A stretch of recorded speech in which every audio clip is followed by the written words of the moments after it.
빌어주소서. 아멘. 네, 식사들 맛있게 하셨습니까? 예.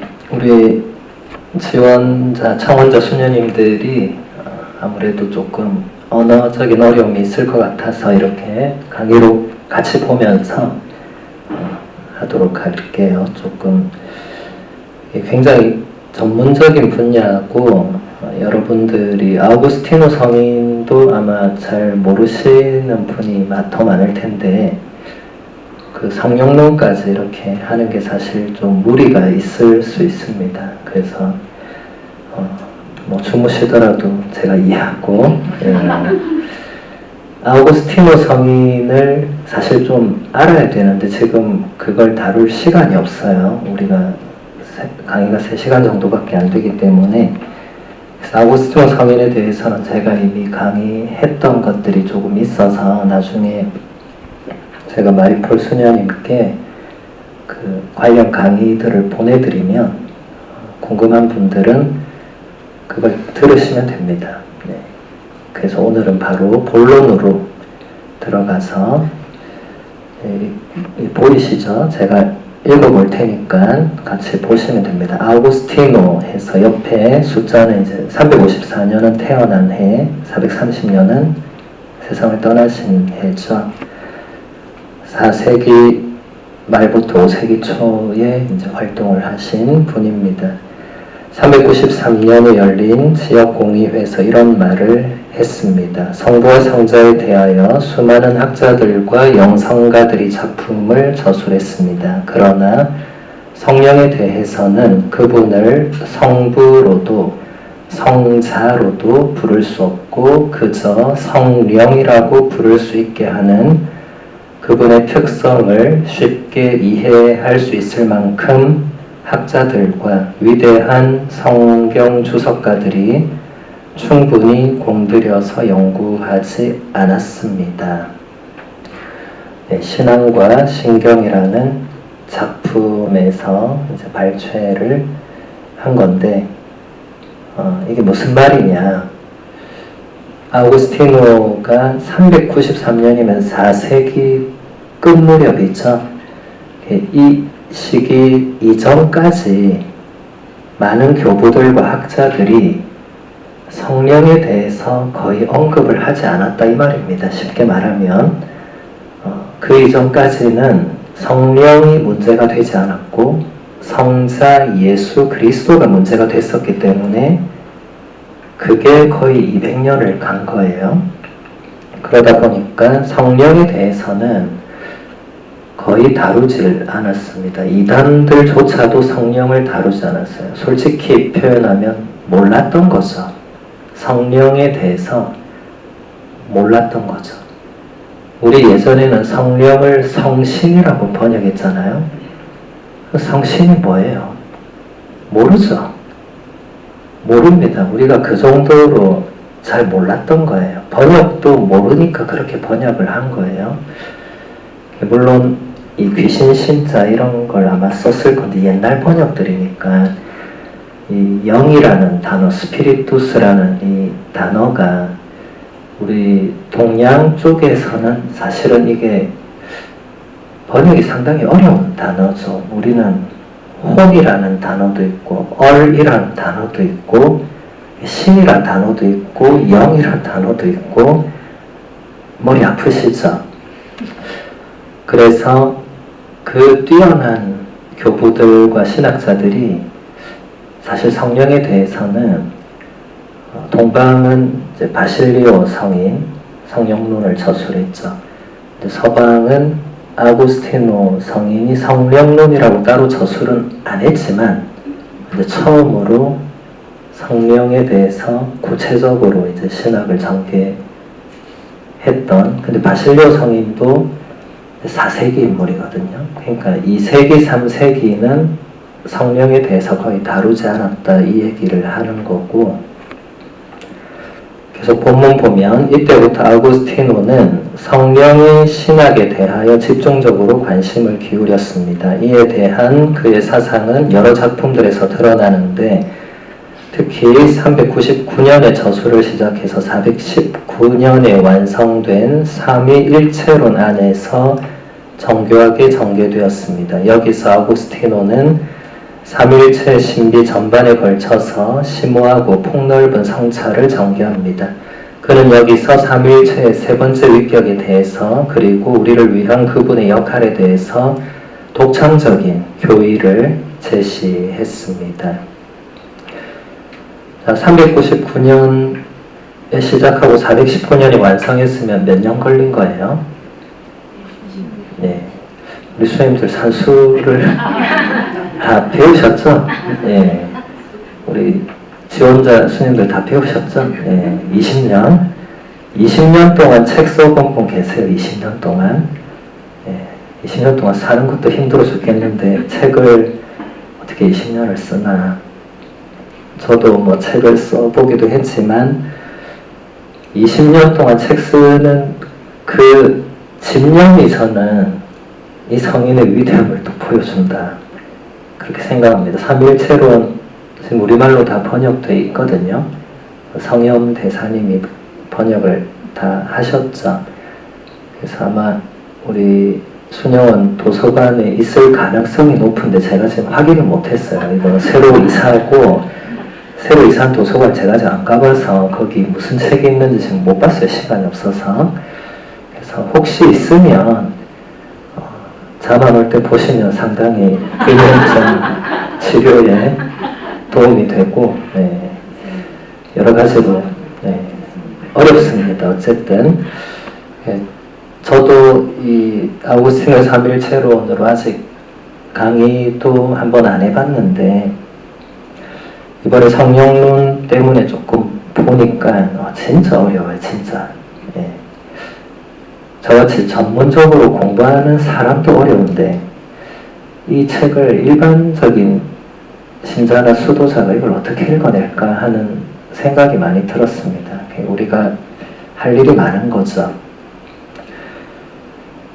그 성령론을 우리가 지금 이 세 번의 강의에서 다루긴 하겠지만 지금 이 본문을 볼 때 여러분들이 생각해야 되는 것은 성령론이라고 해서 성령을 따로 떼어서 얘기할 수 없다는 거예요.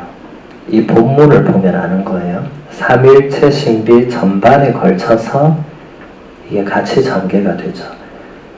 우리 수님들 삼위일체 하느님은 성부와 성자 성령 하느님은 우리가 이렇게 부를 때 구별은 되지만 정작 그분들이 하시는 활동이나 그분들의 업적이나 또 그분들의 신비나 또 그분들에 대해서 우리가 다룰 때는 분리할 수가 없는 거예요. 그래서 삼위일체론이란 과목도 배워야 되는데 그리스도론도 배워야 되거든요. 이제 신학교 가면 성령론도 배워야 되는데 이렇게 따로 배우니까 분리되는 느낌이 들지만 그게 아니고 항상 같이 가는 거예요. 같이. 삼위일체론 아우구스티노뿐만 아니라 다른 교부들 삼위일체론 성령론을 봐도 그러니까 성령론이라는 작품을 봐도 처음부터 끝까지 성령에 대해서 계속 이렇게 쓰는 게 아니고 결국 삼위일체 신비를 얘기하면서 거기서 성령이 어떤 분이시고 구체적으로 무엇을 하시고 이제 이런 것을 말하는 거죠. 성경에 그게 자세히 나와 있지 않기 때문에 교부들이 그걸 풀어낼 수밖에 없었던 겁니다. 그 다음 본문 아우구스티노에게 깊은 영향을 주었고 그에게 플라톤주의자들의 저서를 알게 해준 마리오 빅토리노는 아우구스티노보다 30년 전에 이렇게 말했습니다. 성령이여 우리를 도우소서. 당신은 성부와 성자의 끈, 당신은 안식과 함께 성부이시고 발출과 함께 아들이시며 모든 것을 하나로 이어주시니 당신은 성령이십니다. 마리오 빅토리노라는 이름을 아마 수님들은 처음 들으셨을 거예요. 마리오 빅토리노는 그분 자체로는 그렇게 우리에게 중요하진 않은데 아우구스티노라는 이 위대한 교부를 연구할 때는 반드시 미리 봐야 되는 선임자죠. 마리오 빅토리노. 그 다음에 암브로시오 성인. 이 두 사람을 반드시 연구를 해야 아우구스티노를 연구할 수 있습니다. 네, 고백록을 읽어보신 수녀님들은 암브로시오 성인이 아우구스티노 성인에게 어떤 영향을 미쳤는지를 잘 아실 거예요.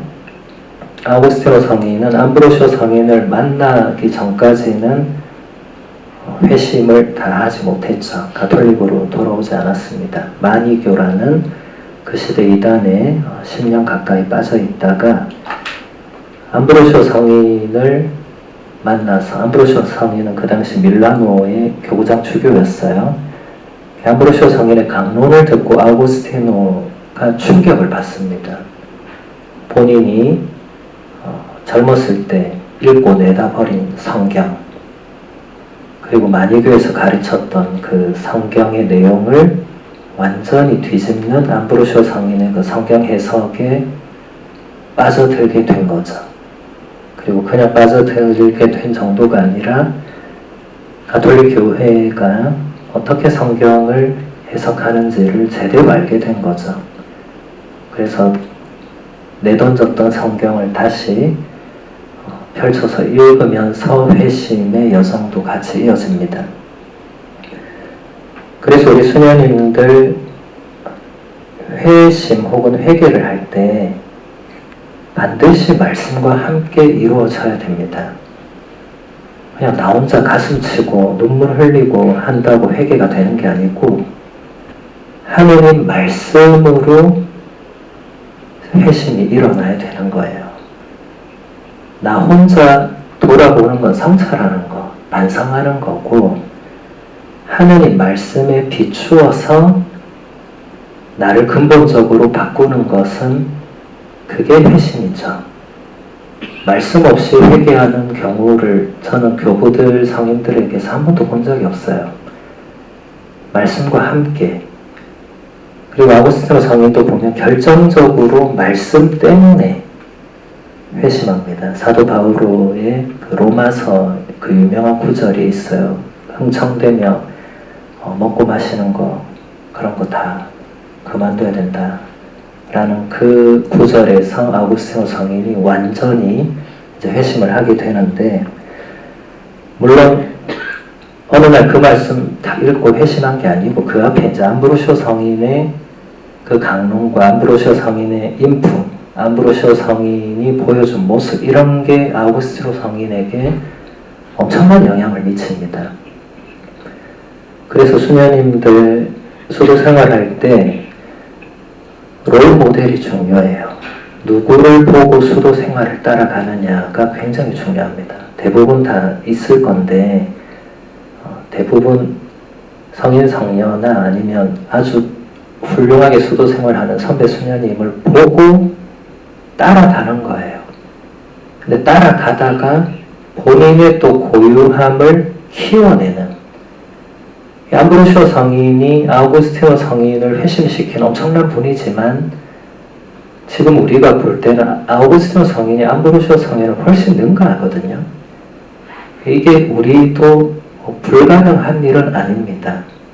물론 아우구스티노 성인이 살아있을 때 본인이 암브로시오를 능가할 때 이렇게 생각하거나 말한 적은 한 번도 없죠. 대부분 성인 성녀들은 그렇습니다. 그래서 우리 수녀님들도 롤모델을 따라가되 그냥 졸졸 따라가기만 하면 안 되고 자신의 또 고유한 뭔가를 찾아서 그것을 또 깊이 발전시키는 그런 게 필요하죠. 수녀님들이 공동체로 보면 하나지만 개개인으로 볼 때는 고유한 성소가 다 있죠. 그 고유함을 키워가야 됩니다. 그냥 졸졸 따라가는 것은 거기서 이렇게 수도 생활의 풍요로움을 맛보기 어려울 거예요.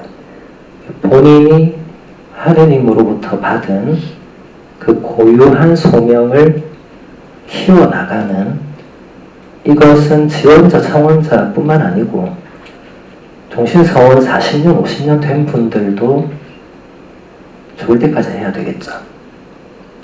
지금 교황님 보시면 잘 배울 수 있겠죠.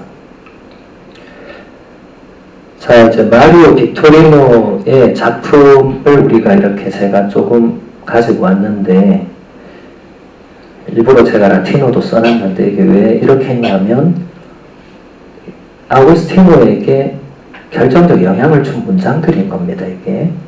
왜냐면 이게 나중에 아우구스티노의 삼일체론에 거의 비슷하게 나와요. 그런데 아우구스티노는 여기서 이제 또 뛰어넘는 독창성을 보여줍니다. 자, 그래서 첫 문장부터 다시 보면, 성령이 우리를 도우소서, 당신은 성부와 성자의 끈.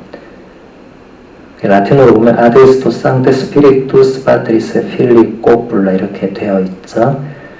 이 꽃불라라는 이 단어, 아우구스티노 성인도 그대로 가져옵니다. 그래서 성령은 성부와 성자를 연결해주는 끈이다. 이렇게 성경에 안 나오잖아요. 이런 게 이제 교부들의 독창성과 위대함, 그리고 이런 것에서 이제 교리라는 것이 파생이 되겠죠. 우리가 볼 때 별거 아닌 걸 수 있어요. 아니 뭐 당연히 성부와 성자를 연결해 주는 거 아닌가, 이렇게 생각할 수 있습니다, 수녀님들이. 근데 제가 아까 말씀드렸잖아요. 아까 아우구스티노 성인이 처음 얘기했잖아요. 본인 이전에, 그러니까 그 꼭 본인이라고 말 안 했지만, 그 이전에 그 누구도 성령에 대해서 이렇게 개념 규정을 하신 분도 없었고, 그 이전에 위대한 성인들이 많았어요. 아타나시오나 예로니모나, 그 이전에는 이레네오나 위대한 성인들이 많았는데 성령에 대해서 그렇게 말 안 했어요. 그분들이 말 안 했던 건 몰라서가 아니고 다른 문제들이 너무 복잡했기 때문에 그걸 해결하려고 하다 보니 성령까지 갈 틈이 없었어요. 그 전에 돌아가신 거예요, 다들. 너무 할 게 많으니까. 이레네오든지 뭐 누구든 이단하고 싸우다가 세월 다 갔거든요. 교구들은 전부 이단하고 싸웠어요. 한 분도 예외 없이. 거의 끝물에 가서는 이제 이단하고 안 싸우게 되지만, 초세기부터 거의 6세기까지 전부 이단하고 싸웁니다.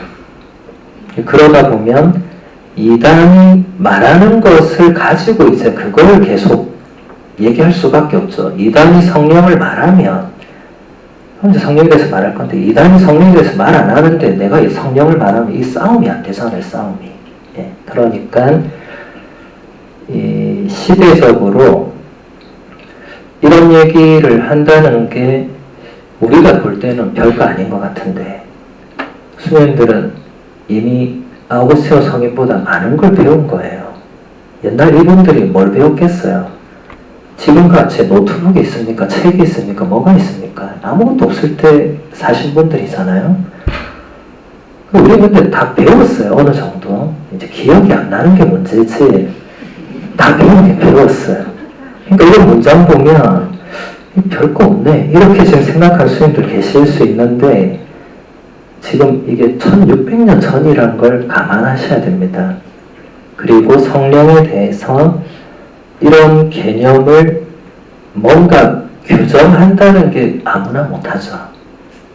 아무나 했다가 이단되거든요. 그래서 이 단어들이 굉장히 중요하다. 마리오 빅토리노는 아우구스티노 성인을 볼 때에 대단히 중요한 인물입니다. 그래서 이 코플라라는 단어 잘 기억하시고, 그 다음, 왜냐면 계속 나오기 때문에. 그 다음, 당신은 안식과 함께 성부이시고 발출과 함께 아들이시며, 여기서 보면 각주 1번 보이시죠? 예, 글자가 좀 작지만, 제가 여기 마리오 빅토리노는 성령의 고유한 발출 개념이 없는 삼일체 신학을 전개했다라고 간단하게 설명을 달아놨습니다. 그러니까 이 문장에서 tucum quiescis pater es cum procedis filius 이렇게 할 때 cum procedis라고 되어 있는 procedere, 이게 지금 발출이라고 번역한 단어예요. 이게 명사가 프로체시오가 되죠. 이거 여러분들 수녀님들 유럽이나 이런 데 가보신 분들은 그 성체 행렬이나 성모님 모시고 행렬하는 거 많이 보셨을 거예요. 그걸 라틴어로 프로체시오라고 해요. 영어로 프로세션이라고 하죠. 그 단어입니다. 그 단어. 여기 보면 꾼 프로체디스라고 되어 있죠. 그러니까 번역도 보면 그냥 발주가 함께 라고 되어 있어요. 그 이상 자세한 설명은 없습니다. 마리오 빅토리노도 뛰어난 신학자이긴 했지만 이 성령께서 어떻게 성부로부터 나오시는가에 대해서 설명을 못한 거죠. 뭐 혹은 안 한 거죠. 아고스티노가 이제 그걸 해내죠. 그래서 이 프로체데르라는 단어도 유심히 체크해 두시면 됩니다. 그리고 마지막 문장, 모든 것을 하나로 이어주시니 당신은 성령이십니다. In unum qui cuncta nectis tues sanctus spiritus. 여기서는 이제 cuncta nectis 그리고 in unum 이런 단어들이 다 그대로 아고스티노 성인이 가지고 가는 단어입니다. 자신의 작품에서 굉장히 자주 씁니다. 그래서 이 지금 성령을 우리가 얘기할 때 이 세 가지가 핵심이 되는 거예요. 아고스티노 성인이 이 세 가지를 이제 풀어내는 거예요. 이 세 단어, 끈이라는 단어, 발출이라는 단어, 하나로 이어주는 역할을 하는 이런 게 지금 별거 아닌 것 같지만 그 이전에 아무도 하지 않았던 혹은 하지 못했던 작업들입니다. 자, 그 다음 본문 볼게요. 아우구스티노는 성부와 성자에게 공통되는 일부 속성에서 출발합니다. 선하심과 거룩하심의 속성은 성부와 성자를 대조적으로 보지 않고 구별하지도 않습니다. 그러면 이 속성이 성령인가? 아우구스티노는 그렇게 말하지 않았습니다. 이런 속성들은 삼위일체 하느님의 본질에 속하는 것입니다. 아우구스티노는 삼위일체의 윗격에 다가가기 위해서 본질이나 공통된 본성에서 출발하지는 않습니다. 네, 이제부터 굉장히 어렵죠? 이 삼위일체론이 굉장히 어려운 게 하느님을 인간의 언어로 표현을 해야 되니까 삼위일체란 말도 어려워 죽겠는데 그 본질을 표현해야 되고 근데 한편에서는 표현할 수 없는 분이라고 하고 이런 모순이 계속 이어지죠. 여기서도 보면 선하심, 거룩하심 이런 것은 삼위일체 하느님 성부, 성자, 성령에 다 해당되죠. 세 분 중에 한 분이라도 안 선하거나 세 분 중에 한 분이라도 거룩하지 않거나 그런 건 말도 안 되죠. 이런 것을 이 공통된 본성 혹은 본질 혹은 뭐 실체 이게 다 철학 용어들을 빌려온 거거든요. 성경에 없는 용어들이 교구들을 통해서 본격적으로 우리 교리에 혹은 교의에 들어오게 됩니다. 그래서 굉장히 무지하거나 무식한 사람들이 이때부터 이단이 됐다고 가톨릭 교회가 성경에 없는 철학 용어 썼다고 이단이라고 굉장히 무식한 거예요. 굉장히. 이런 부분에 대해서 전혀 모르는 거예요. 우리 수녀님들 성경만으로 교회가 있을 수 있습니까? 없습니까? 없죠. 성경만 가지고 이런 거 어떻게 건물 지으라고 성경에 뭐 나와 있어요? 수령을 어떻게 지으라고 나와 있어요? 안 나와 있죠. 수도복을 어떻게 입으라고 어디 성경에 어디 있습니까? 그런 게 없습니다. 성경만으로는 교회가 이렇게 이어갈 수 없는 거예요.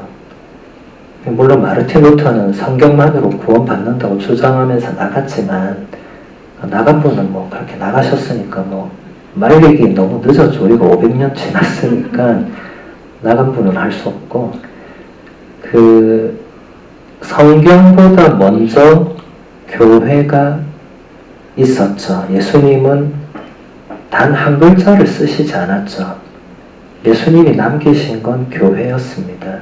베드로에게 열쇠를 주셨고 그 위에 교회를 세우셨어요. 그게 다였습니다. 성경은 한참 뒤에 목록이 확정되죠. 신약 성경 27권의 목록은 아타나시오 성인에게서 처음 발견됩니다. 그 전까지는 쉽게 말하면 어떤 작품이 신약 성경인지 몰랐던 거예요.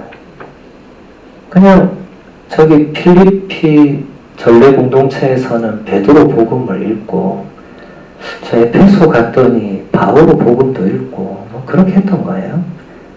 근데 그러다가 이제 조금씩 그게 가려졌겠죠. 그걸 다 교부들이 하거든요. 아닌 건 아니고 추려서 내복음서가 된 거죠. 이게 성경이 먼저일 수가 없는 거죠. 물론 그게 쓰여진 건 먼저였겠지만 그 정경 목록은 굉장히 후대에 나오기 때문에, 그래서 교회가 같이 가지 않는 그런 성경은 그게 이단이나 사이비들이 그렇게 성경 해석을 하죠. 그리고 일반인들도 자기 마음대로 해석하죠. 아우구스티노 성인도 젊은 시절에 자기 마음대로 해석하고 성경을 갖다 버려요. 이 쓰레기 같은 책이라고 하면서. 오늘날도 그런 사람들이 많을 겁니다. 그래서 우리는 교회 안에 있는 사람들이니까 교회와 함께 성경이든 교리든 모든 것을 교회와 함께 교회 안에서 바라보고 그 해석을 받아들이고 그렇게 해야 됩니다. 교회 바깥에서 뭐라고 하든 말든 우리에겐 중요하지 않죠. 나간 분도 마찬가지고. 그 다음 본문 보면 성부는 성자만의 아버지이시고 성자는 성부만의 아드님이십니다. 그러나 영은 두 분의 영이십니다. 성령은 성부의 영이시고 성자 그리스도의 영이십니다. 그러므로 영은 완전히 구별된 존재이면서도 성부와 성자에게 공통됩니다. 그것은 거룩함과 사랑의 공통성이요 평화의 끈을 통한 영의 일치입니다. 이제부터 아우구스티노의 고유한 독창적인 성령론이 조금씩 나옵니다. 일단 성부와 성자는 고유한 뭔가가 있어요. 성부는 성자만의 아버지, 성자는 성부만의 아드님, 이런 게 왜 나오냐면 성령도 아들이다 이런 표현을 하는 사람들이 있었어요. 그러니까 성자와 성령을 정확하게 모르던 시기에는 규정을 제대로 못 짓다 보니까 큰아들 성자, 둘째아들 성령 뭐 이런 식으로 해석을 하거나, 그럼 성자는 지혜면 성령은 뭐 다른 뭐거나 이렇게 이제 이단들이 막 거기 또 막 갖다 붙여요 뭔가를. 그러니까 교부들이 이걸 뭔가 제대로 규정을 해야 되는데, 그러려면 일단 성부 성자의 고유한 속성을 정확하게 규정하고 그리고 성령과 다른 게 뭔가를 봐야 되는. 그러니까 아우구스티노 성인부터 이제 본격적으로 성령에 대해서 이렇게 대단히 구체적이고 대단히 합리적으로 뭔가를 설명하기 시작했다는 거, 이게 중요한 거예요. 뭔가 완전 독창적이고 이런 게 나왔다기보다는 사실 하늘 아래 새로운 건 없거든요. 교부들은 뭔가를 독창적으로 만들어내지는 않습니다. 물론 테르툴리아노 같은 사람이 라틴어를 한 1000개 정도를 신조어를 만들어내요. 그건 대단한 거예요. 근데 그렇다고 해서 그게 없던 단어를 만든 게 아니라 있는 단어를 가져와서 의미를 변형시킵니다. 새 속에서는 뭐 이렇게 썼는데 교회 안에서는 이걸 이런 의미로 사용한다. 물론 대단한 거죠. 근데 그렇다고 해서 완전히 새로 뭔가를 한 건 아니죠. 그래서 성부는 성자만의 아버지시다. 성령은 아니라는 거예요. 성령은. 그리고 성자는 성부만의 아들이시다. 성령은 아닙니다. 그럼 성령은 뭐냐? 성령은 성부의 영이고 성자의 영이시다라고 하면서 이 각주 2번 보면 교부들은 항상 뭔가를 주장할 때 반드시 근거를 성경으로 일단은 가져옵니다. 그건 뭐 너무 당연한 거죠. 그런데 성경을 아무데나 갖다 붙이면 안 되고 사이비 이단들이 그렇게 하는 거고 교부들은 그렇게는 하지 않거든요. 이 성경은 다 연결점들이 있어요. 우리는 그걸 찾기가 어렵지만 이분들은 그냥 일생 동안 성경만 연구했다고 보시면 됩니다. 자나깨나 성경만 연구한. 오늘날과 같이 이런 다양한 책도 없던 시절에 그냥 성경만 연구를 하고 묵상하고 사색을 해서 연결점들을 찾아낸 그래서 교부들을 보면 얼마나 성경을 사랑했을까 이런 걸 많이 느껴요. 그래서 베네딕토 교황님이 예로니모 성인을 이렇게 표현할 때 하느님의 말씀과 사랑에 빠져있던 예로니모 이런 표현을 쓰거든요. 아주 아름다운 표현이죠. 우리도 하느님의 말씀과 사랑에 빠질 정도가 돼야 되겠죠.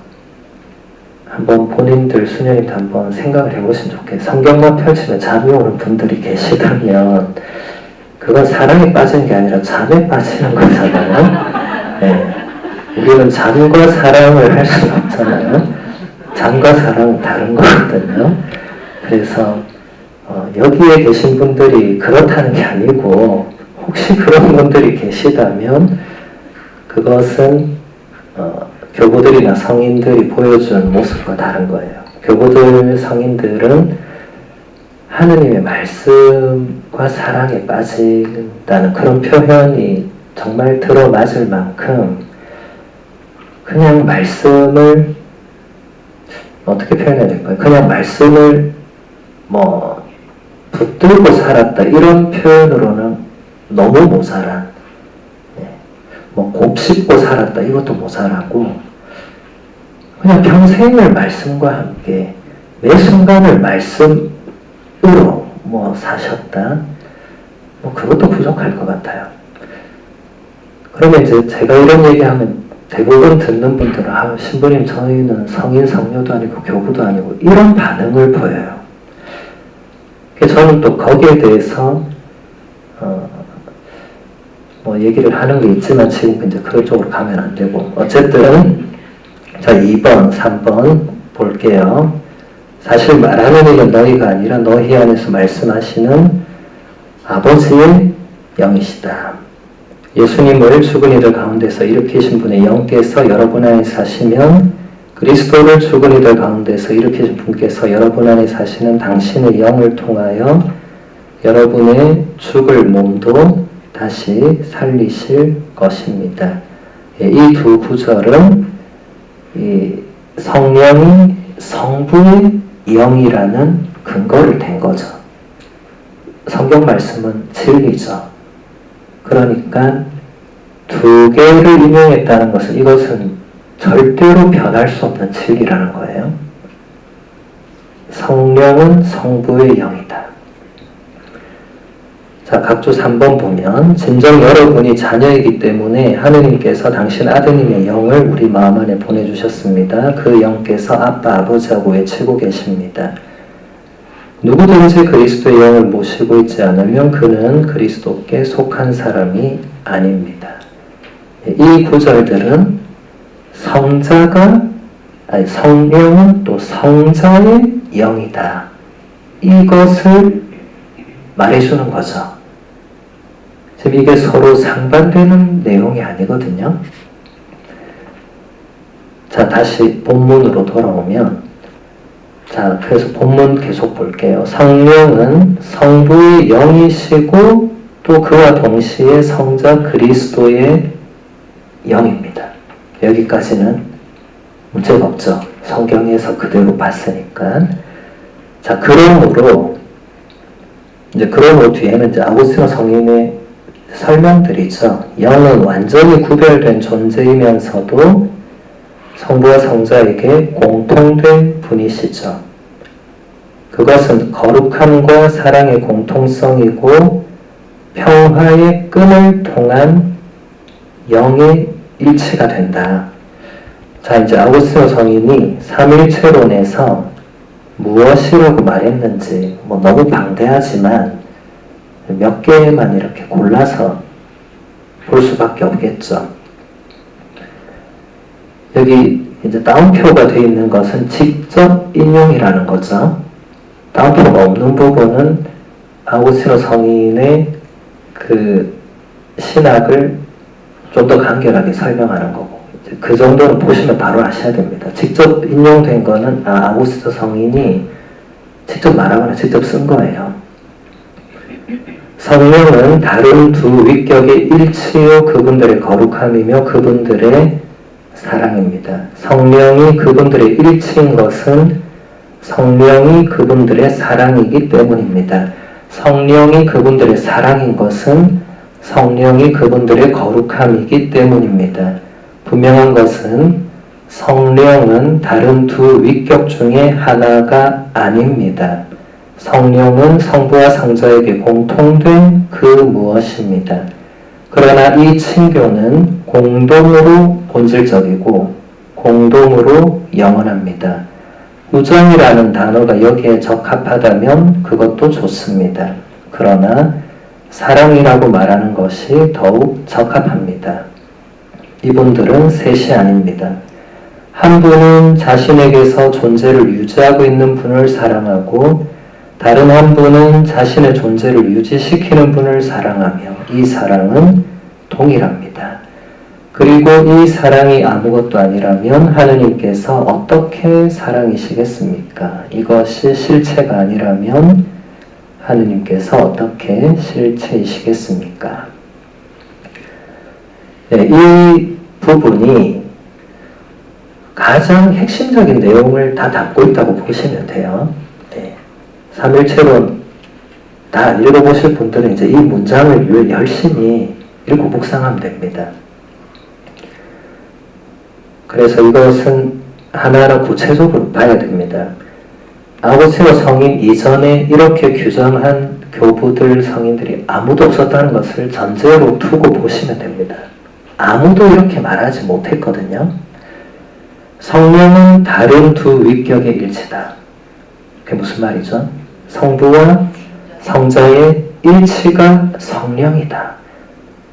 지금 우리는 이렇게 이해하지만 그 이전에는 아무도 이렇게 말하지 못했습니다. 그리고 성령은 성부와 성자의 거룩함이다. 그리고 성령은 성부와 성자의 사랑이다. 이런 게 아구스티노의 지금 독창적인 표현들이에요. 수행들 별거 아닌 것 같다고 생각하시면 안 돼요. 이제부터는. 예. 그냥 보고 그런가 보다 이거 아닙니다. 엄청 중요한 표현들입니다. 왜냐하면 그 밑에 설명들이 진짜 중요하거든요. 성령이 아구스티노도 지금 이게 중요하니까 굉장히 상세히 설명을 하고 있잖아요. 성령이 성부와 성자의 일치인 것은 성령이 성부와 성자의 사랑이기 때문이다. 성령이 성부와 성자의 사랑인 것은 성령이 성부와 성자의 거룩함이기 때문이다. 지금 이게 말장난처럼 보이는데 이 말장난이 아니라 굉장히 수사학적 기법을 들여서 아구스티노 성인은 그 시대 최고의 수사학자였거든요.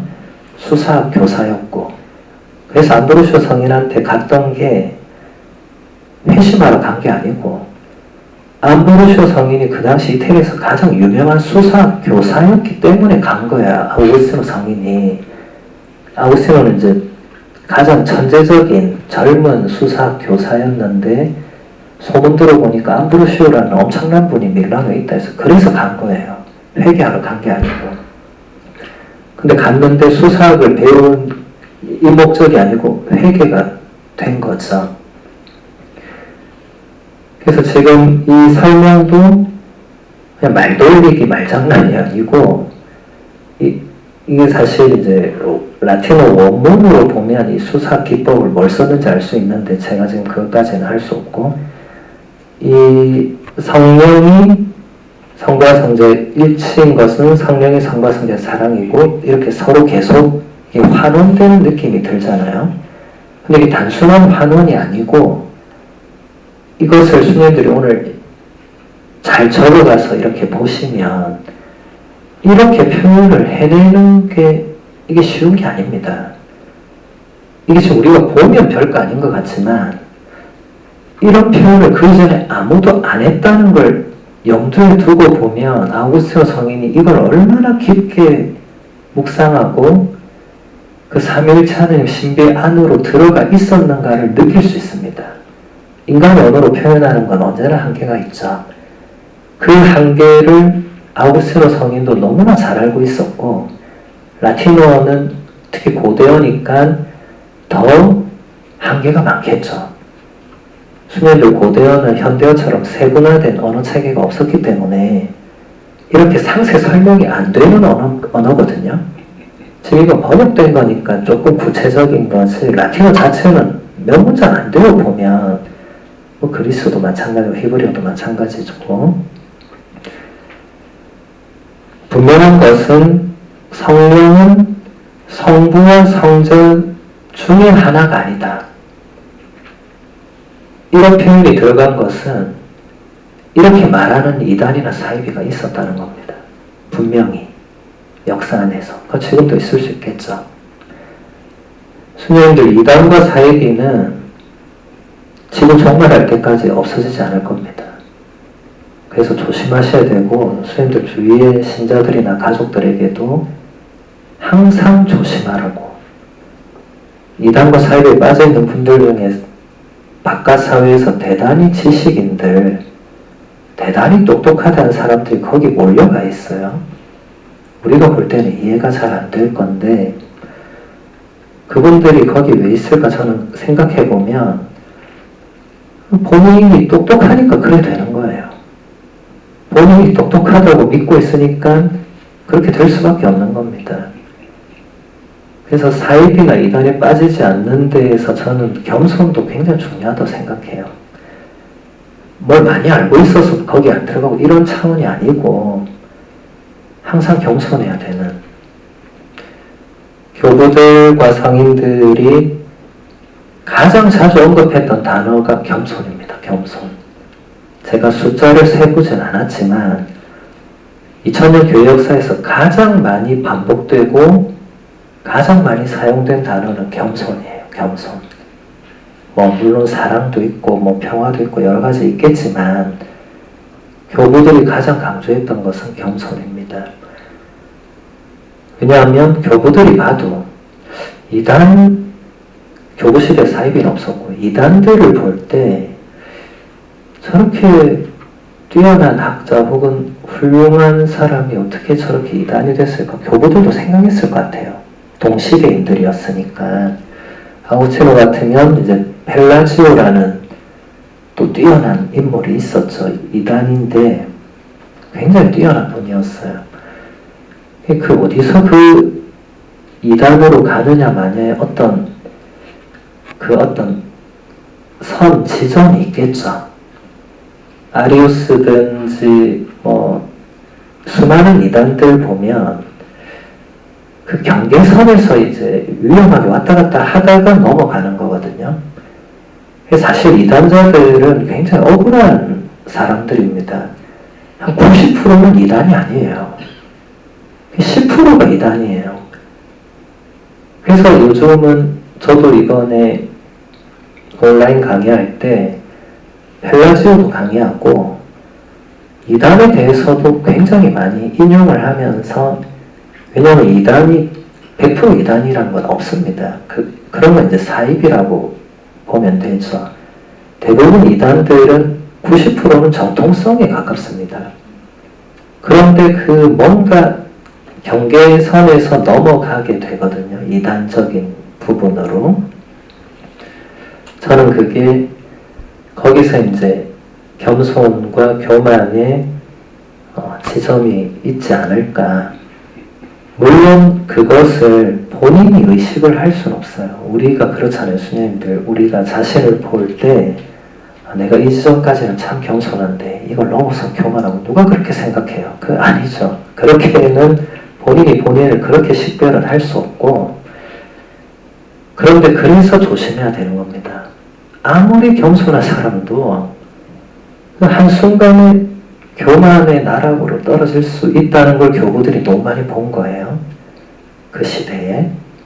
꼭 이단이 아니더라도 열심히 했던 신자들이 어느 날 그렇게 떨어지는. 우리도 충분히 그럴 수 있는 거죠. 그래서 항상 조심해야 됩니다.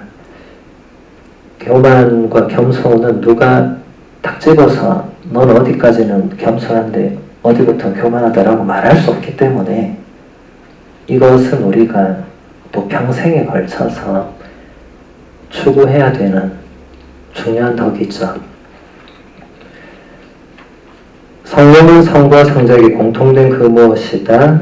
이 층교는 공동으로 본질적이고 공동으로 영원한 것이다. 이런 표현들 자체가 다 처음 나오는 표현들입니다. 교회 역사 안에서. 특히 서방 신학에서. 물론 동방에서는 바실료 성인이 먼저 성령론을 썼지만 이 정도로 구체적으로 그리고 아주 담대하게 이렇게 하진 않았거든요. 우정이라는 단어가 여기에 적합하다면 그것도 좋습니다. 그러나 사랑이라고 말하는 것이 더욱 적합하다. 아우구스티노 성인은 교회 역사상 처음으로 성령을 사랑이라고 규정한 인물입니다. 우리 수녀님들 요한일서 4장 8절과 16절에 보면 하느님은 사랑이십니다. 이렇게 나오잖아요. 근데 하느님은 성부와 성자와 성령 하느님이시잖아요. 그러니까 사실 성부도 사랑이고 성자도 사랑이고 성령도 사랑이잖아요. 이게 말장난 같지만 누군가는 여기에 대해서 말을 해줘야 됩니다. 그게 교부들의 역할이었거든요. 아우구스티노 성인이 삼일천에서 가장 공들여서 얘기하고자 했던 부분은 하느님이 사랑이시고 성부도 사랑이시고 성자도 사랑이시고 성령도 사랑이시지만 성령에게 가장 사랑이라고 고유하게 이름을 붙일 수 있다. 이 얘기를 하려고 그 엄청난 책을 20년을 쓴 거예요. 물론 다른 것도 많지만 성령론이라는 이 주제로 볼 때는 제가 볼 때는 그 한마디를 하기 위해서 우리 유행가 가사 보면 그 한마디를 하지 못해서 너무 가슴이 미어지고 이렇게 한다고 하는데 사실 그 한마디를 하는 게 어렵잖아요. 뭔가 한마디를 하는 게 어렵잖아요. 왜 하느님은 사랑이신데 그게 성령에게 가장 적합한가? 이 얘기를 하고 싶은 겁니다. 아우구스티노 성인이. 계속 보면 이분들은 셋이 아닙니다. 한 분은 자신에게서 존재를 유지하고 있는 분을 사랑하고, 이게 무슨 말이죠? 자신에게서 존재를 유지하고 있다. 이게 무슨 말입니까? 그럼 여기서 처음에 이 한 분은 누구를 말하는 거겠어요? 예, 지금부터 굉장히 어려운 겁니다.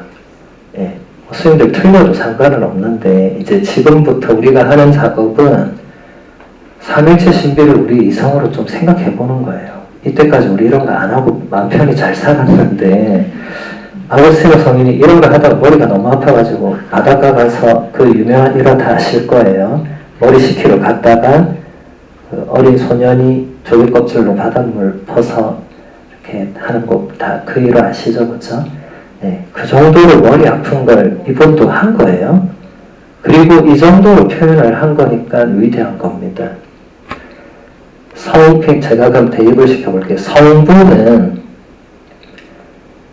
하느님은 당신 자신에게서 존재를 유지하고 있는 성자 예수를 사랑한다 이 말이겠죠.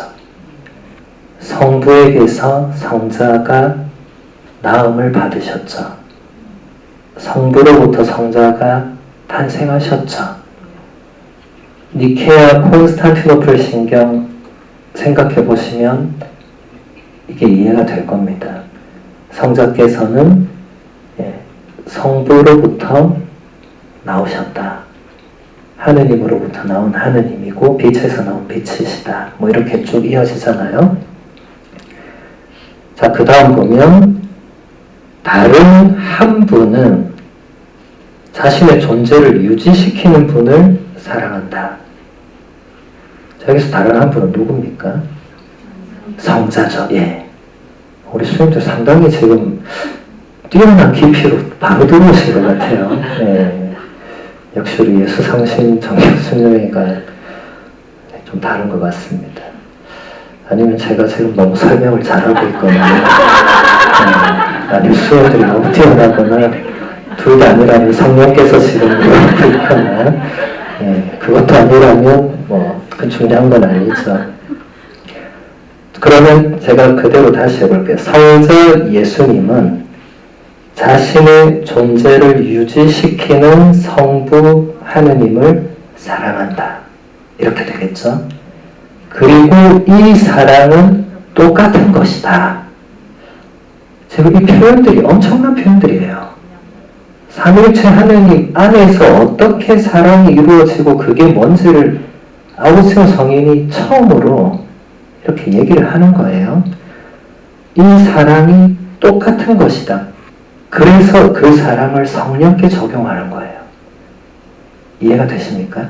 성부와 성자는 지금 고유한 뭔가로 지금 있는 거예요. 같은 분인데 같을 수 없는 고유함을 여기서 설명하잖아요. 자신에게서 존재를 유지하고 있는 분이라는 고유함을 성자는 가지고 있는 거예요. 그래서 성부는 존재를 유지시키는 분인 거예요. 같을 수 없어요, 이거는. 같을 수 없어요. 그래서 두 분을 연결시키고 두 분이 똑같은 뭔가가 되는 이 요소를 성령에게 적용하는 게 가장 적합하다. 이거는 위대한 발견보다 더 위대한 겁니다. 실제로 발견 저리 가랍니다, 이거는. 이런 문장을 쓸 수 있다는 자체가 저도 이번에 이 성령론 강의를 준비하면서 아우구스티노 성인이 정말 위대하구나. 정말로 위대하구나. 그런 걸 많이 느꼈어요. 그냥 공부할 때 저도 그런 생각은 못했습니다. 그냥 위대하다고 당연히 알고 제가 다녔던 로마 학교 이름이 아우구스티니아눔이니까 그냥 저분은 그냥 위대하다 이렇게 생각했는데 제가 직접 저도 이렇게 보면서 이런 표현을 그 시대의 라틴어로 이렇게 표현을 했다는 자체가 위대한 거예요. 가장 위대한 교부로 아우구스티노는 서방 지금 인류 역사에 가장 영향을 준 인물로 보셔도 됩니다. 소크라테스, 플라톤, 부처님 이쪽보다 훨씬 뛰어난 겁니다. 훨씬. 일단 부처님은 빼고 남의 종교니까 남의 종교 함부로 건드리면 큰일 나요.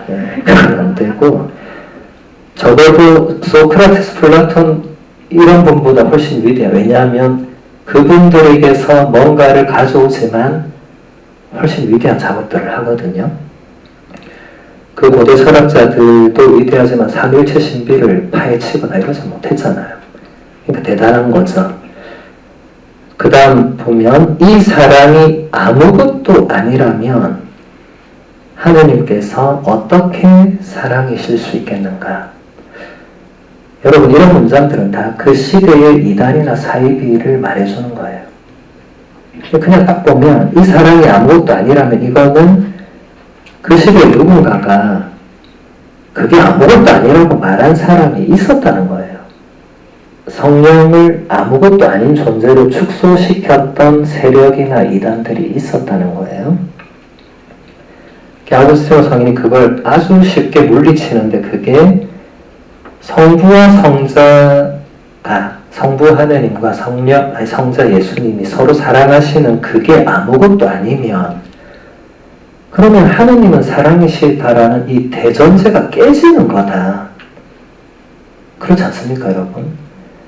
서로 사랑해야 사랑이 성립이 되는데, 서로 사랑하는 그게 아무것도 아니라고 하면, 그 서로 사랑하는 존재 자체가 사랑이라고 말했던 성경 구절도 그것도 아무것도 아니어야 되잖아요. 지금 대단히 어려운 얘기를 우리가 하고 있는 거예요. 말장난 같지만 상당히 어려운 거예요. 근데 그렇게 말하는 이단들이 있었다는 거예요. 성령은 아무것도 아니다. 혹은 성령은 피조물에 불과하다. 뭐 이런 식으로 성부, 성자, 성령의 이 신적 본성을 다 인정하지 않은 이단들이 초세기에 많았죠. 그 다음 이어지는 것도 마찬가지입니다. 이것이 실체가 아니라면 하느님께서 어떻게 실체이시겠는가? 지금 우리말로 실체라고 번역한 라틴어가 substantia. 이게 그리스어로는 우시아, 히포스타시아 이런 단어들이 됩니다. 이 시대 3세기, 4세기, 5세기에는 그리스어, 라틴어 이런 단어들이 명확하게 지금과 같은 개념을 가지고 있지 않았고 개념이 너무 많았어요. 그러니까 철학 용어를 빌려올 수밖에 없던 현실에서도 또 사람들이 거기서 헷갈리거나 다르게 해석할 수 있는 여지가 항상 있었죠. 그러니까 성령에 대해서도 이단들이 있었던 것이고, 그래서 아우구스티노 성인이 성령이 실체, 그러니까 substantia가 아니라면 하느님도 substantia를 가지고 있지 않는 존재가 되어버리죠. 그래서 스님들에게 말장난 같지만 말이 조금만 이상해져도 다 이단됩니다. 이단은 한 단어만으로도 이단이 돼요.